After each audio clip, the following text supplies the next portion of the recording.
If someone, steals $100 from your wallet right in front of you on the street, you see them run. Yeah. You know you've been robbed. Right. It's obvious. But last year, $18 billion vanished from everyday people.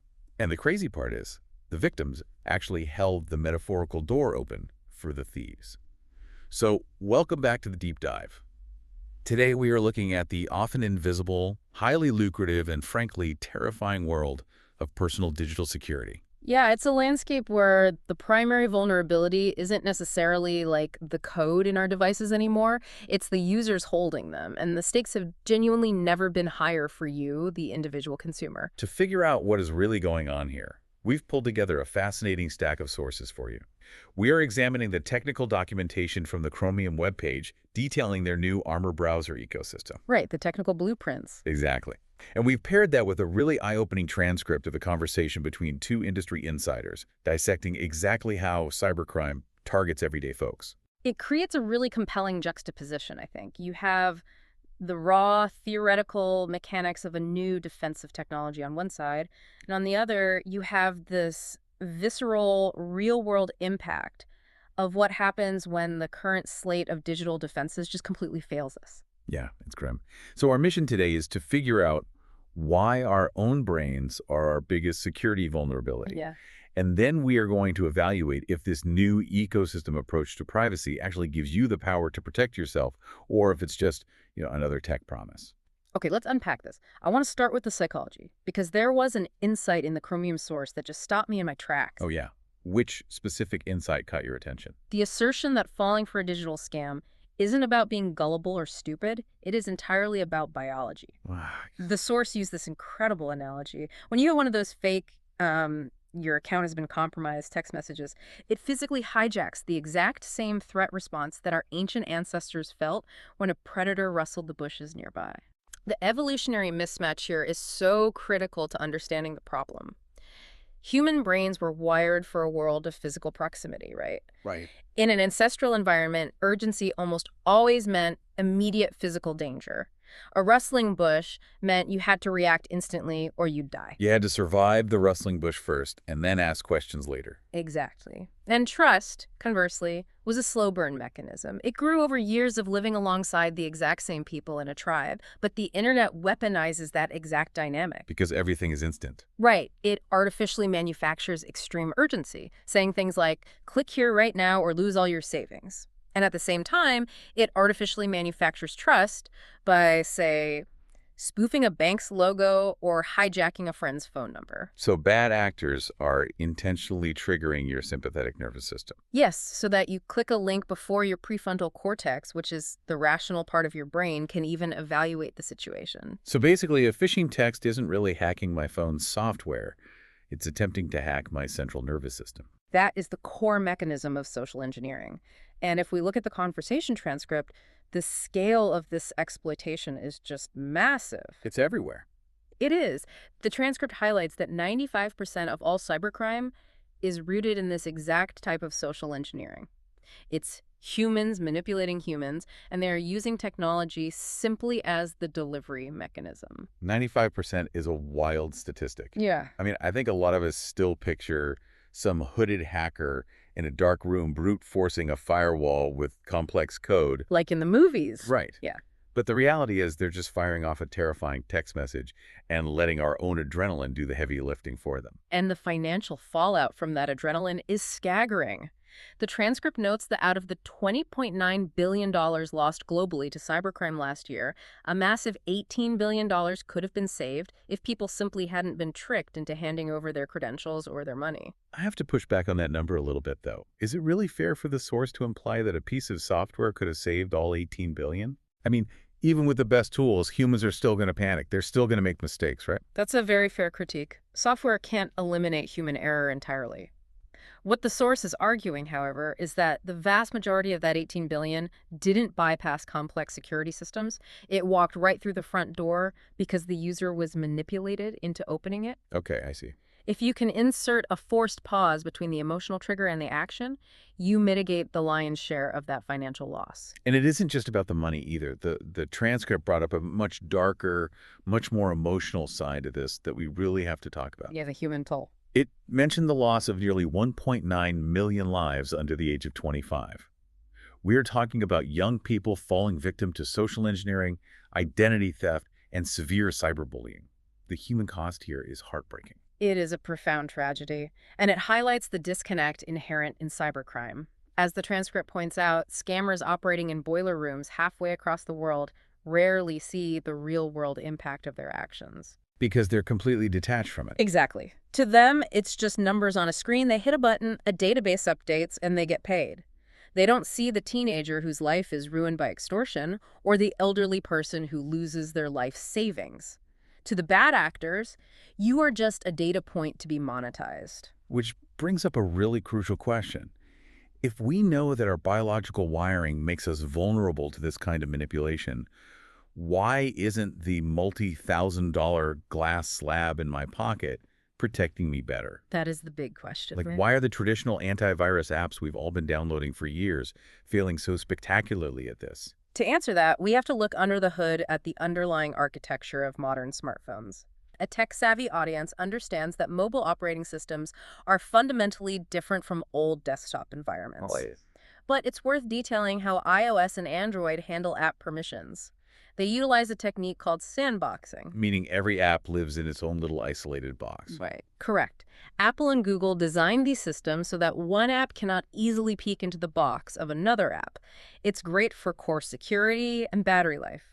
But there's a downside. There is. It means that a third-party antivirus app cannot sit in the background and watch what your email app, your browser, or your messaging apps are doing in real time. The operating system literally walls them off. So if my antivirus app is stuck in its own little sandbox and can't see my incoming text messages or what website I'm loading in Safari, how on earth is it claiming to scan my phone for threats? This is where we run into what the documentation calls the VPN trap.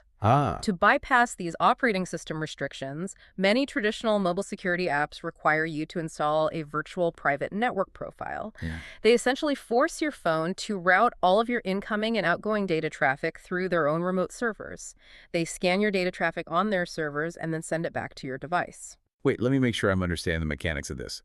To protect my house from a burglar, I have to give a private security firm live cameras in every single room of my house, watching every single thing I do, just in case a bad guy walks through the door. That's a pretty apt comparison, yeah. That doesn't feel like security. That feels like remote surrender. It's a significant privacy trade-off. You are essentially sacrificing total data privacy for the illusion of comprehensive security. That VPN can potentially see every unencrypted site you visit, every app you open, and the metadata of your whole digital life. Wow. It introduces a systemic risk just to check if a link you clicked is bad.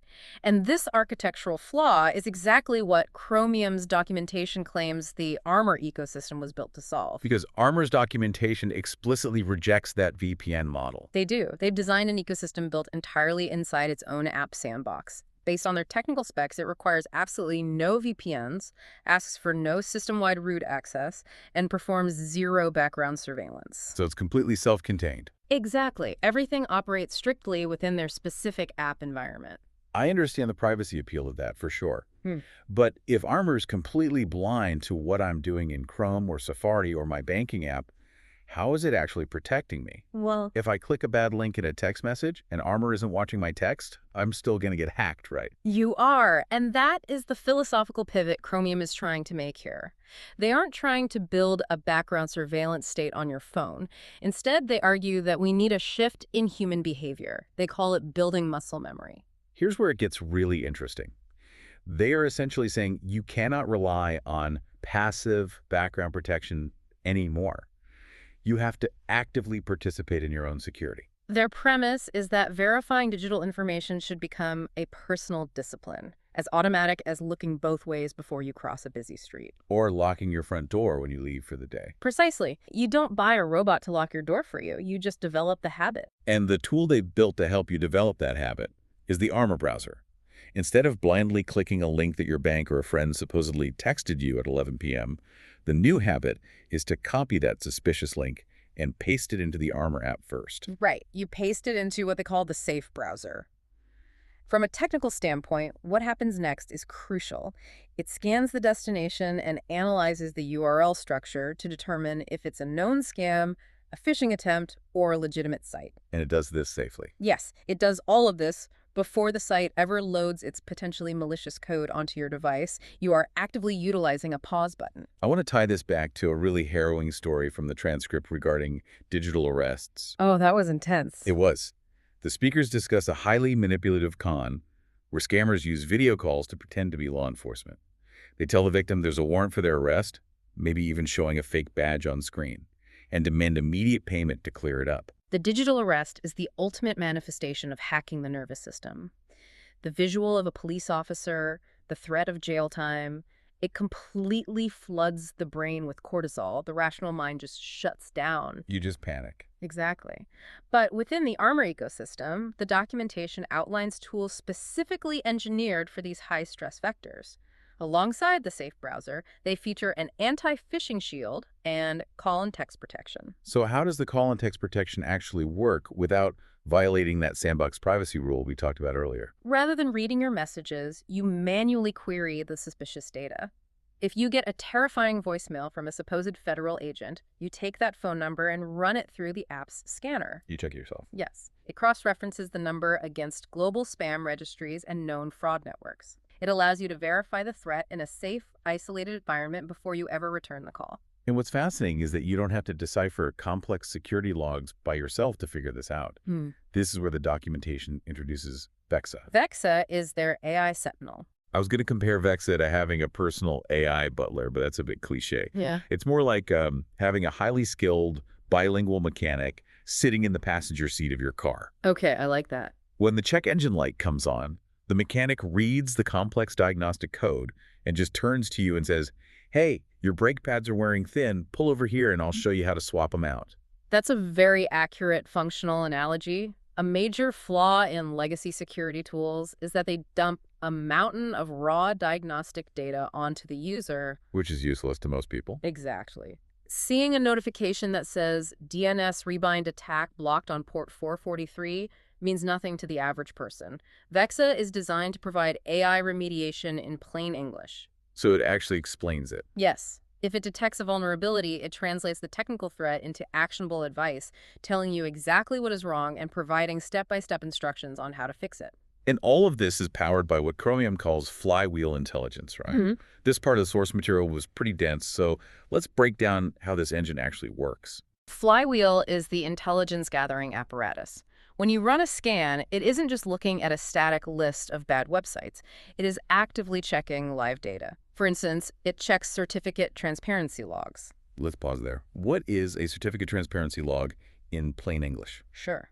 Whenever a website wants to use that little padlock icon in your browser, meaning it has an SSL certificate to encrypt traffic, that certificate is publicly logged. Okay. By scanning these logs, Flywheel can see if a website claiming to be Bank of America just registered its security certificate 3 hours ago in a foreign country. Oh, wow. Which is a massive red flag. Exactly. It also scans DNS records and cross-references your information against known breach databases. The documentation also mentioned it scans your exposure across platforms like Facebook, LinkedIn, Instagram, and Snapchat. Yes, it looks for leaked phone numbers, compromised passwords, and exposed subdomains tied to your digital footprint. And perhaps most notably, it performs CVE and OWASP IP checks. Let's define those acronyms, because the transcript pointed out that those are typically enterprise-level security protocols, not consumer ones. Right. CVE stands for Common Vulnerabilities and Exposures. It is basically the global dictionary of known software flaws. And OWASP. OWASP stands for the Open Worldwide Application Security Project, which catalogs the most critical security risks to web applications, things like broken access controls or cryptographic failures. So by incorporating CVE and OWASP checks, they are taking the exact same threat intelligence that Fortune 500 companies use to protect their corporate servers and shrinking it down to scan a single user's social media footprint. And then, crucially, it distills all of that enterprise-grade analysis into one simple metric for the user, a total safety score. It takes the complexity out of the equation. Okay, so if we zoom out, we have established how this ecosystem secures the perimeter. We are pasting links into the safe browser before they load. We are verifying incoming phone numbers. And we are using Flywheel to monitor our external social media exposure. Right, the outer walls. We've built a strong wall. But what if the data is already inside the house? What about the driver's license photo sitting in my camera roll or the passwords I have saved? Securing the perimeter is only half the battle. The other half is protecting data at rest. To address this, the ecosystem features a zero-knowledge vault. Zero knowledge is one of those terms that gets thrown around a lot in tech marketing. Let's explain the actual cryptography behind it. Zero-knowledge architecture means that the service provider, in this case Chromium, literally has zero knowledge of what you are storing. The mechanism relies on client-side encryption. So it happens on the phone. Yes. Yeah. When you put a password, a secure note, or a photo into the vault, it is encrypted locally on your device using a master key that only you possess. Meaning, even if a rogue employee at Chromium wanted to snoop or a government subpoenaed their servers, they couldn't hand over my files because they don't hold the decryption key. The math physically prevents them from reading it. There is no backdoor and no master key sitting on a cloud server. Your data is turned into scrambled, unreadable ciphertext before it ever leaves your phone. That is fantastic for digital privacy. But I have a very analog, practical concern here. What's that? What if I'm sitting at a cafe, my phone is unlocked because I'm reading an article, and someone literally snatches it out of my hand and sprints away? They physically have my unlocked device. Is the vault exposed? That is a highly plausible physical threat, and the architecture mitigates it through a remote kill switch protocol. The kill switch.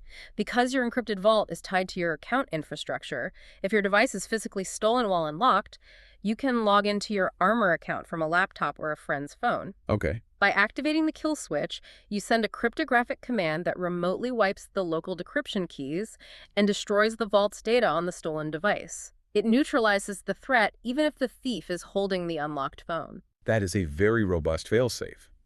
But as I read through the transcript detailing all the scanning power, the Flywheel intelligence checking breach databases, parsing social media logs, looking for leaked numbers, a massive red flag went up for me. Regarding the potential for abuse. Exactly. With all of this investigative power, what stops a malicious actor, or say a stalker or a creepy ex, from creating their own Armor account and using this enterprise-grade intelligence to scan my personal data? That's a great question. Couldn't this defensive tool easily be weaponized for surveillance? That is the classic dual-use dilemma in cybersecurity. If you build a powerful microscope to find disease, someone will inevitably try to use it to spy on their neighbors. Right, so how do they stop that? The Chromium documentation specifically addresses this through a hardened cryptographic anti-abuse policy. How does that policy actually function in practice? The system is designed to mathematically verify ownership before it allows a scan to proceed. If someone attempts to run a deep breach scan on a phone number or an email address, the system requires validation. Like a text message code. Often through a one-time cryptographic token, or a direct confirmation loop sent to that specific number or email. If the user cannot prove they own the data, the scan is blocked. So you can only sweep your own house for bugs. You cannot point the scanner at someone else's digital life. It is structurally engineered to be a shield, not a weapon. The ecosystem detects anomalous behavior and will automatically flag and block accounts attempting to run unauthorized surveillance on third parties. It is strictly a defensive, autonomous environment. So synthesizing everything we've looked at today, we started with the biological vulnerability of the human nervous system. We discussed the privacy risks of traditional VPN-based antiviruses and explored this new sandbox solution. Yes, the shift in architecture. We broke down the Vexa AI translating complex threats, the Flywheel engine bringing corporate intelligence to the consumer, and the zero-knowledge vault protecting data at rest. In the industry, this is what they call a lightweight XDR, right? Extended detection and response, but built for an individual instead of a corporation. That's a perfect categorization. XDR traditionally means correlating different types of security alerts network, endpoint, cloud into one unified system for a corporate security team. Armor is attempting to provide that unified, correlated threat intelligence to the everyday user. And the elephant in the room, when you talk about enterprise-grade XDR tools, is always the price tag. Which brings us to the most surprising claim in the source transcript. The value proposition discussed by the insiders was certainly unexpected. The guest in the transcript was practically laughing as they pointed out that access to this entire ecosystem costs less than a premium monthly subscription to dating apps like Bumble or Hinge. When you contextualize that against the macroeconomic reality we discussed earlier, it is quite striking. We are dealing with an $18 billion global hemorrhage. Huge amounts of money. $18 billion extracted from the economy annually because individuals lacked the tools and the trained reflex to pause and verify malicious intent. And the documentation argues that the solution to an $18 billion crisis is available for less than what someone might pay to see who liked their profile on a dating app. It's an aggressive pricing strategy. It represents a deliberate attempt to democratize cybersecurity. For the last decade, the tech industry has treated the end user as a liability, the weakest link in the chain that needs to be heavily surveilled, monitored, and managed by background systems. Right. The armor philosophy fundamentally rejects that.